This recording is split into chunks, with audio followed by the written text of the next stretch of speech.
I'm Katie and I'm a PhD student based in Dundee, Scotland, and my project is called Exploring Hearing Aids and Supernormal Design. So it's been sort of 2 years in the making, and the big part of the motivation behind this PhD was really looking at stigma and disability.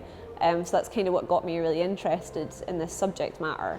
But I kind of realised quickly that what I quite enjoy more is the commentary on stigma, rather than like actually, making something that's really bold and tries to kind of, change the narrative in a different direction.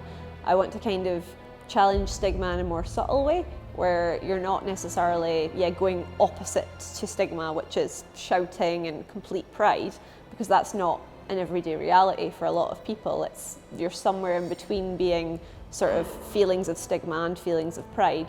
So I'm looking to challenge stigma by creating something that is, it's comfortable, it's everyday, it's much more about your individual identity rather than like a collective disability identity.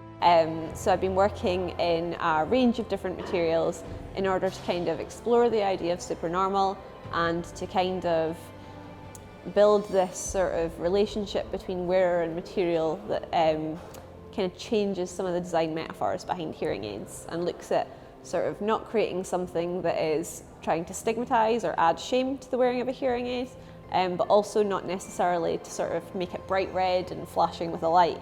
Something kind of in this more nuanced middle ground, something that you would wear every day. One of the quite exciting things about this project is I don't know exactly where it's going to go. So it's quite open-ended at the moment, and I'm really excited to see where it does lead, because at the heart of it, it's a research project. So it involves working with real wearers and them being mentors for the project. So people who I've met in the first sort of 6 months are still with me 2 years into the PhD. So what I would really love to do is I would love to get these products made. But in order to do that, I think I would probably need someone who's a little bit better at microelectronics than I am. So I'm super up for collaborating in the future, and I'd really love somebody to kind of join in with me and kind of create a team to do this. But it's definitely more of a research-led project at the moment, so it's kind of looking at what an everyday disability future could be, and hopefully other researchers and people who work in this area will use my research as a starting point for their own design work as well.